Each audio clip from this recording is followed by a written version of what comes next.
Man त्यांनी वाचलं, शिवाजी महाराजांची शिवप्रेरणा त्यांनी वाचली, नेपोलियन त्यांनी वाचला, महाराणा प्रताप वाचला. हा सगळा 302 ग्रंथाच्या नोंदी जेल डायरी मध्ये संपादित केलेल्या आपल्या समोर आलेल्या आहे. मग मी तुम्हाला विचारतो, जे बोललं जातं की भगतसिंग हा एक वाट चुकलेला क्रांतिकारी आहे, ही जी अशा प्रकारची मांडणी केल्या जाते ही किती प्रकारे चुकीची आहे. या क्रांती कार्याला आणि क्रांती कार्यक्रमाला एक कार्यक्रम देऊन एक बौद्धिक चळवळ निर्माण करणारा भगतसिंग, ज्या भगतसिंगांनी या देशाला खऱ्या अर्थानं स्वतंत्र भारताचं स्वप्न निर्माण करण्यासोबतच स्वतंत्र नवभारत निर्माण करण्याची भूमिका जी घेतली, धर्म जात लिंग यावर आधारित न ठेवता वैश्विक ऐक्यावर नव्या भारताच्या निर्मितीचं स्वप्न पाहिलं होतं, ते स्वप्न ज्याला वाचनामधून कळलं त्याला भगतसिंग जेव्हा फासाच्या तख्तावर जातो, त्याच्या चेहऱ्यावर जेव्हा स्मित उमटतं, त्या स्मिताचा अर्थ तेव्हाच पडतो. एक सुंदर जगाचं स्वप्न त्यांनी मांडलं. म्हणजे एक लक्षात घ्या की जेल डायरी मध्ये ते अनुवादक होते भगतसिंग, ते उत्तम पत्रकार होते, ते उत्तम अभिनेते होते. मग हे आपण कधी लोकांना सांगणार? म्हणजे बघा, आयरिश क्रांतिकारक डॅन ब्रीन यांचा माय फाईट फॉर आयरिश फ्रीडम याचा त्यांनी हिंदी अनुवाद केला होता. म्हणजे मला हे वाचताना असं विचार केला की खरोच ज्ञानेश्वरांना 16व्या वर्षी ज्ञानेश्वरी कशी लिहिली असेल, त्याचं उत्तर मला भगतसिंग वाचताना मिळालं. मानवी ज्या मर्यादा असतात त्याच्या पलीकडे जाऊन सर्व ज्ञानी आणि प्रज्ञावंत होणं हे भगतसिंगाचं आपल्या समोर येणं गरजेचं आहे. म्हणजे आज विद्यापीठाच्या प्लॅटफॉर्मवर बोलत आहे याचं मला भान आहे. मी आजच्या वास्तव परिस्थितीवर कुठलंही भाष्य फारसं करणार नाही, कारण भगतसिंगाचे विचार मांडता त्याच्यावर ताशेरे मारल्या जातील आणि त्याचे सगळे संदर्भ तुमच्यासारख्या महानुभावांना माहिती आहेत. त्यामुळे मला खूप खोलात जाण्याची गरज वाटत नाही आणि काही विवादास्पद बोलण्याची गरज सुद्धा वाटत नाही. मला फक्त मांडायचं आहे भगतसिंग, आणि ते मांडताना भगतसिंगाने की त्यांनी क्रांतिकारक डॅन ब्रीनचा अनुवाद केला. त्यांनी 4 पुस्तकाचं लेखन भगतसिंगांनी केलं आपल्या सेंट्रल जेलमध्ये असताना. आयडिया फॉर सोशलिझम, समाजवादाची संकल्पना, आत्मचरित्र भगतसिंगांनी लिहिलं. History of revolution movement in India, भारतीय सशस्त्र क्रांतीचा इतिहासाचं लेखन भगतसिंगांनी केलं. आणि at the door of the death, मृत्यूच्या दारात, या ग्रंथाचं लेखन केलं. आणि जेल डायरी मध्ये भगतसिंगांनी जवळपास 102 ग्रंथाचा अभ्यास करून काही अवतरणं, काही महत्वाच्या नोंदी त्याच्यामध्ये नोंदवलेल्या आहेत. आणि 1996 साली ती जेल डायरी आता इकडे प्रकाशित झाली आहे. जेव्हा हे जेल डायरीचा अनुवाद करताना त्याचा लेखक असं म्हणतो की 312 पुस्तकांचे संदर्भ घेत मेटे सर ते असं म्हणतात, तो अनुवादक असं म्हणतो की मी दिल्ली पासून मुंबई पर्यंत सगळ्या विद्यापीठामध्ये आजच्या तारखेमध्ये मी फिरलो, यातले अर्ध्याहून अधिक ग्रंथ मला मिळालेच नाही. याचा अर्थ असा आहे की आजची वाचन संस्कृती पार लयास गेलेली आहे. आजची तरुण पिढी वाचत नाही, श्रवण करायला तयार नाही आणि लिहायला का तयार नाही, कारण त्यांच्या ओठावरच्या भावना बोटावर आल्यात आणि बोट त्यांचे स्क्रीनवर फिरतायत. यशा तरुण पिढी समोर आता आपण काय बोलायचं? मग भगतसिंगाच्या या जेल डायरीमध्ये त्यांनी हे मांडलं. ते अभिनेते होते, राणा प्रतापाची भूमिका त्यांनी केली, दुर्दशा नावाचं नाटक त्यांनी लिहिलं, चंद्रगुप्त मौर्यामध्ये त्यांनी महत्वाची भूमिका केली. आणि हा क्रांतिकारक विचार मांडताना या इंग्रजांनी या तिन्ही नाटकावर बंदी आणण्याचं काम पहिल्यांदा केलं. भगतसिंग एक लेखक होते, एक संघटक होते. आज आपण अधिसभेचे सगळे सदस्य आहात, वेगवेगळ्या क्षेत्रामध्ये आपण संघटन करता आणि या संघटनेच्या माध्यमातून विचार करता आणि अशा प्रकारचा कार्यक्रम आज आपण घडवून आणता, ही महत्वाची बाब आहे. भगतसिंगांनी 1924 साली जो चंद्रशेखर आझादांनी स्थापन केलेला हिंदुस्थान रिपब्लिकन असोसिएशन, यामध्ये ते सहभागी झाले आणि त्याच्यामध्ये समाजवादी सोशलिस्ट नावाचा शब्द त्यांनी लावला, ज्याला आपण HRSA म्हणून प्रसिद्ध ती संघटना आहे. 1928 मध्ये भगतसिंगांनी नवजवान भारत सभेचं आयोजन केलं.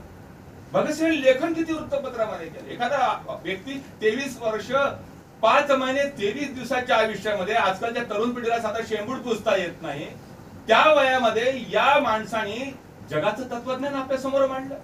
त्या तत्वज्ञानाची, त्या प्रेरणेची, त्या समाज निर्मितीचं स्वप्न त्यांनी जे पाहिलेलं होतं ते आज आझादी का अमृत महोत्सव होने के बाद भी हम पूरा नहीं कर सके. या प्रसंगावरती आपल्याला चर्चा घडवून आणायची.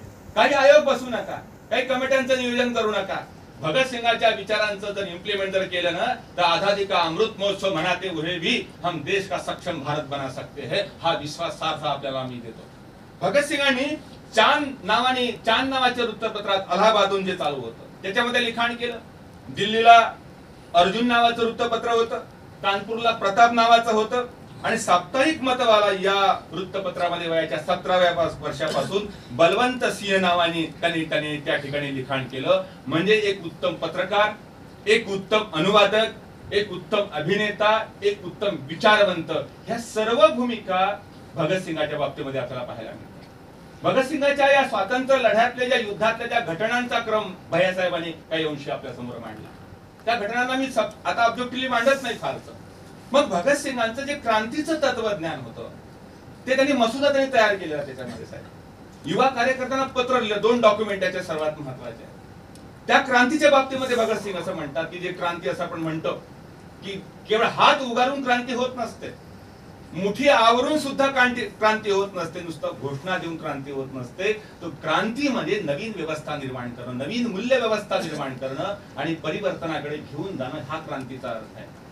भगतसिंगांनी असं म्हटलं की एखादा उठाव रक्तरंजित लढा नव्हे, केवळ घोषणा नव्हे, शोषणाची व्यवस्था नष्ट करून सुयोग्य पायावर नवी समाज रचना निर्माण करणं, हे भगतसिंगाचं म्हणणं होतं. क्रांती म्हणजे केवळ बॉम्ब नाही, क्रांती म्हणजे पिस्तूल यांचा पंथ नव्हे, अन्यायावर आधारित प्रचलित व्यवस्थेमध्ये आमूलाग्र परिवर्तन करणं, हे क्रांतीचा विचार भगतसिंगांनी मांडला.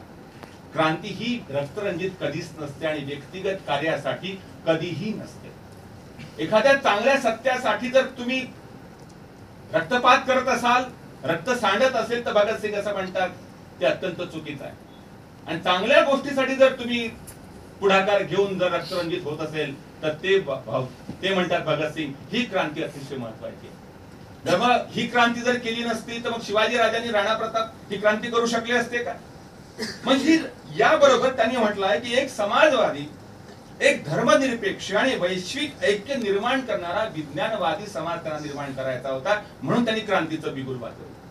आता असं वाटतं की आजच्या व्यवस्थेला वाटतं की क्रांती म्हणजे काहीतरी भांडण, क्रांती म्हणजे बंदुका, क्रांती म्हणजे बॉम्ब, या पलीकडे जाऊन नवीन प्रचलित समाज व्यवस्था ही स्वीकारायला तयार नाही. क्रांतीचा विचार आहे की तो आतून बाहेर येतो आणि नव्या समाजवादाची निर्मिती करतो, हे भगतसिंगाचं म्हणणं होतं. म्हणजे जेव्हा 8 एप्रिल 1929 रोजी नॅशनल असेंब्लीवरती जेव्हा बहिरांना ऐकू जावं म्हणून भगतसिंग आणि बटुकेश्वर दत्तांनी त्या ठिकाणी रिकाम्या जागेमध्ये बॉम्बस्फोट केला, यासाठी की त्यांना हिंसा मान्य नाही. जे बोललं जातं की त्यांना हिंसा, ते हिंसेच्या मार्गाने जाणारे होते. मी तर म्हणतो गांधीजींच्या सोबत पायाला हाताला हात लावत त्यांनी अहिंसेच्या मार्गावर पाऊल टाकलेलं होतं. त्यांनी उपोषणाचा मार्ग 116 दिवस जेलमध्ये अवलंबला होता. हे अनेक संदर्भ आपल्याला पाहायला मिळतात. याची चर्चा आपण केली पाहिजे. म्हणजे ते असं म्हणतात की जेव्हा 8 एप्रिल 1929 ला त्यांनी नॅशनल असेंब्लीमध्ये बॉम्बस्फोट केला आणि तो केल्यानंतर इन्क्लाब जिंदाबाद आणि साम्राज्यवाद मुर्दाबाद या विचारांची मांडणी करताना त्या काळामध्ये हे का करावं लागलं भगतसिंगाला?